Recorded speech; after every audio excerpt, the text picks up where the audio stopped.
नमस्कार मंडळी, अनु लाईफस्टाईल ह्या चॅनलमध्ये सगळ्यांचं मनापासून स्वागत आहे. तर नेहमी मी नाश्त्यामध्ये उपमा किंवा पोहे बनवत असते, पण आज त्यांची इच्छा होती की वेगळं काहीतरी बनव आणि त्यांना सँडविच खायचं होतं. मी त्यांना बोलले की बाहेरून घ्या आणि तुम्ही नाश्ता करून घ्या. तर ते बोलले की तुझ्या हाताची चव येणार का? असं बोलल्यावर तर आपल्या बायकांचं कसं असतं की नाही, नवरा इतकं प्रेमानं सांगतोय तर मग आपण बनवायलाच पाहिजे. काही असू कितीही उशीर झालं तरी पण आपल्याला बनवायचंच असतं. तर इथे लगेच मी सगळी तयारी करून घेतली. टिफिन मी अगोदर बनवून घेतलेला होता. त्याच्यानंतर ही नाश्त्याची तयारी केली आणि खूप सोपं आहे, झटपट होते. रेसिपी खूप सोपी आहे. सगळ्यांना येते, ही काही मला दाखवायची गरज नाही आहे. पण तुम्हाला बघायची असेल तर नेक्स्ट टाईम मी नक्कीच दाखवेल. आणि मी ना पहिले चटणी वगैरे सगळी तयारी करून ठेवली होती आणि त्याच्यानंतर लगेच इथं सगळं काही माझं आता आवरून पण झालंय.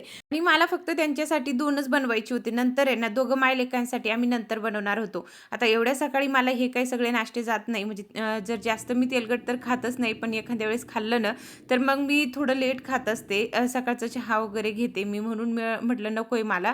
आणि राजवीर पण खात नाही म्हणून त्यांच्यासाठी बनवून घेतलं. मिरची वगैरे तळून घेतली. आणि माझ्या राजवीरला प्रचंड आवडते बरं का, पण आता तो ट्युशनमध्ये गेला होता. सकाळचं त्याची खूप घाई असते, म्हणजे चहा घेऊन तो लगेच चालले जातोय आणि दुसरं काहीच खात नाही. म्हणून म्हटलं तो आल्यावरच मी सगळी तयारी करेल, आमच्यासाठी परत बनवेल. पण आता सध्या तरी त्यांचं आवरून झालं की मग मला टेन्शन राहत नाही. एकदा ते गेले का मग म्हटलं चला नंतर करेल. आणि राजवीरला घ्यायला सुद्धा मला आज जायचं होतं, पण तोपर्यंत मला हे सगळे कामं आवरून घ्यायचे होते. लगेच स्कूलचं पण टायमिंग होतंय. आपल्याला जर घरचं काम असलं ना तर आपण निवांत करतो किंवा हळूहळू करून घेतलं तर होऊन जातंय. पण बाहेरचं काम बोलले तर खालीवरती पण करावं लागते किंवा बाहेर पण जावं लागते, रिटर्न यावं लागतं आणि परत आवरून परत बाहेर जायचं बोलले तर थोडंसं कठीण जातंय. पण हळूहळू करून मी करते. पण आता सध्या तरी माझी ना तब्येत खूप खराब झाली, म्हणजे माझे इतके पाय सुजले ना आणि रात्रभर अक्षरशः मला ना झोप लागत नाहीये. तर आज आम्हाला हॉस्पिटलला सुद्धा जायचं होतं. म्हणजे आताच मी आली, जास्त दिवस पण झाले नाही, 8 दिवसच. पण 2 दिवसापासून मला इतकं त्रास आहेत ना, म्हणजे पूर्ण अख्खं रात्रभर मी जागे बसतीये. इतके पाय माझे दुखत आहे, काहीच कळेना मला. सगळे ट्राय करून बघितलं तरी काही फरक पडत नाहीये. म्हटलं एकदा डॉक्टरांना पण दाखवायला पाहिजे आणि यांचं पण तेच म्हणणं होतं की आपण एकदा डॉक्टरांना भेटायला पाहिजे. म्हणजे मला उठायला आणि बसायला सुद्धा त्रास होतोय. अजिबात मला उठता सुद्धा येत नाही एका जागेवरून. आणि दुसरं जास्त मला काही त्रास नाही, पण माझे पायच खूप दुखत आहे. म्हणजे इतके पाय माझे सुजले ना खूपच जास्त. पहिल्यांदा मला असं होतंय, पहिले तर कधीच जास्त असं झालेलं नाही. राजवीरच्या वेळेस तर मला अजिबात त्रास नव्हता, पण ह्या वेळेस मला काही कळेना हे काय होतंय म्हणून. तर इथे ना जे काही फळं वगैरे आणले होते ते भरून ठेवायचे होते, पण इकडे तिकडे माझं असं सरकणं चालू आहे. उठून बसणं बोलले ना तर खूप कठीण जातंय. म्हटलं बघूया आता डॉक्टर काय म्हणतात. तर राजवीर सुद्धा आता ट्युशनमधून आला होता, त्याला घेऊन आले. नंतर दोघं मायलेकांसाठी पण बनवलं आणि दोघांना मस्त इथं नाश्ता पण केला आणि शेंगा वगैरे आणल्या होत्या. ओल्या शेंगा असतात ना, ते राजवीरला खायची होती. आता मला काही एवढे आवडत नाही किंवा त्यांची चव पण तशी लागत नाही, जशी आपले शेंगा येतात ना तसले नाही लागतच नाही ते. रेड शेंगदाणे असतात बघा, लाल शेंगदाणे, ते वेगळेच लागतात थोडेसे खायला. तर म्हटलं चला त्याला उकडून देते. पहिले अगोदर स्वच्छ धुवून घेतले आणि त्याच्यानंतर त्याला ते तयार करून दिली होती आणि नंतर तो स्कूलला गेला. दुपारचं कोणतंच शूट केलं नाही. तुम्हाला आहे ना माझी दुपारपासून तर संध्याकाळपर्यंत पण रुटीन बघायची होती, पण आता आज आहे ना मी तुम्हाला शॉर्टकटमध्येच दाखवते. काही सकाळचं घेतलं आणि काही संध्याकाळचं दाखवते. तर इथे ना 4 वाजले होते. म्हटलं चला भाजीसुद्धा क्लीन करून ठेवते. त्याच्यानंतर आहे ना लवकर मला जेवण बनवून हॉस्पिटलमध्ये जायचं होतं. आता नंबर आम्ही ऑनलाईन लावतो ना, तर संध्याकाळचंच लावत असतो. कसं राजवीरचे पप्पा पण सोबत असतात आणि जेवण वगैरे सगळं बनवून मी जात असते. तर माझ्या बाळाला एखाद्या वेळेस सांगितलं ना की दिवाबत्ती कर बाळ, मला स्वयंपाक करायचे, तर तो व्यवस्थित सगळं करून घेत असतो बरं का, आणि आवडीनं करतोय. तर त्याला मी दिवाबत्ती करायला लावले. तोपर्यंत म्हटलं चला मी स्वयंपाकाची तयारी करते. हॉस्पिटलमधून आल्यावर आहे ना घरी करणं बोलले ना तर खूप कठीण जातंय. पण जर पहिल्यांदा प्रेग्नंट राहिलो ना तेव्हा एवढं आपल्याला टेन्शन राहत नाही, का तर आपलं एकच बाळ असतं आणि त्याचीच आपल्याला काळजी घ्यायची असते. पण एक मोठं बाळ जर राहिले ना त्याची पूर्ण काळजी आपल्याला घ्यायची असते. सगळं त्याचं बघावं लागतंय आणि त्याच्यामध्ये ना आपली खूप जास्त दैन होते. माझी तर खूपच जास्त चालू आहे सध्या तरी. एवढं ना म्हणजे कितीही म्हटलं, किती मोठं झालेलं असू द्या तरी त्याच्या सगळी गोष्टी आपल्याला बघावं लागते.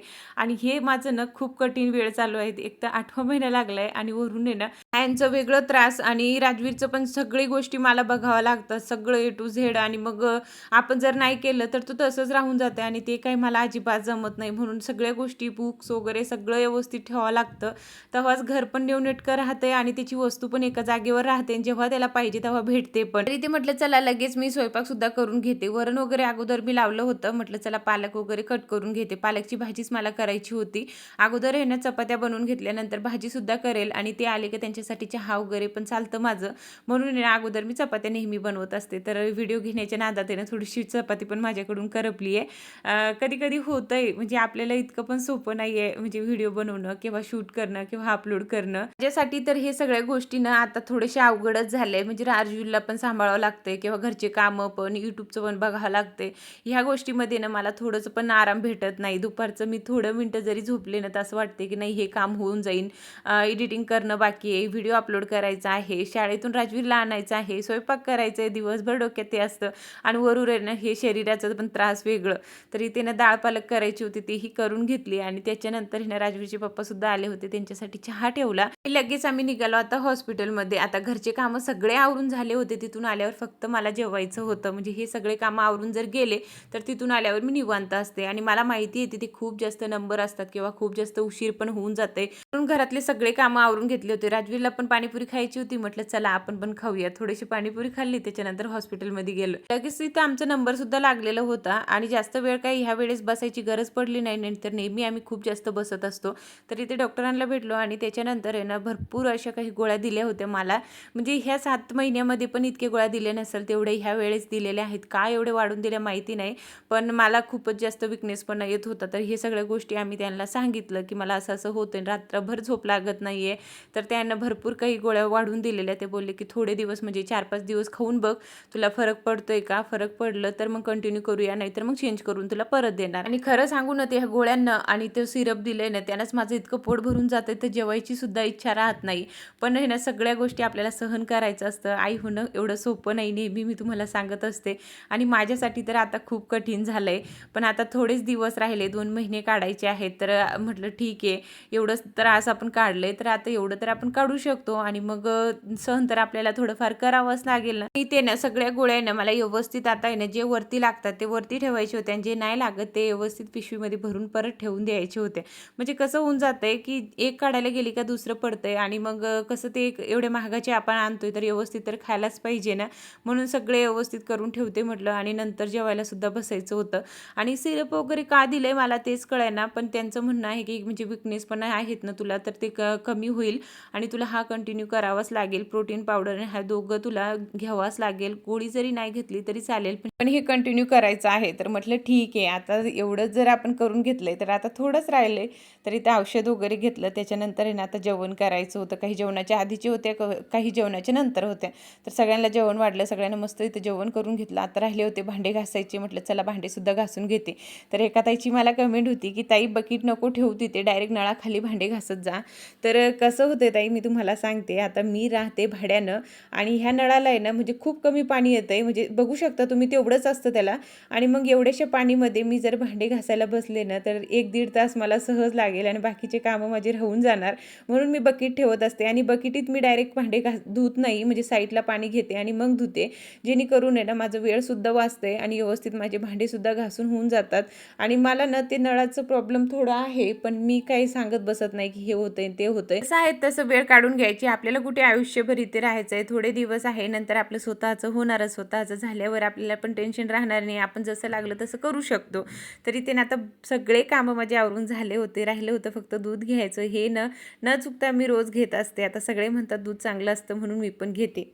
मागं 2 दिवस झाले, त्या दिवशी मी व्हिडिओ टाकला होता, त्याच्या खाली भरपूर कमेंट होते की ताई तू हा ब्लाऊज रेडीमेड घेतलाय का? तर नाही, मी ही स्वतः शिवलेला आहे. कापड आणलं होतं मी आणि कापड आणून ब्लाऊज शिवलेला आहे. आता तुम्ही पहिल्यापासून जर ब्लॉग बघत असाल तर तुम्हाला माहिती असेल हा ब्लाऊज मी कधी घेतला होता. तर मी स्वतः शिवलेला, रेडीमेड तर नाही आहे. तर चला आजच्यासाठी एवढंच होतं.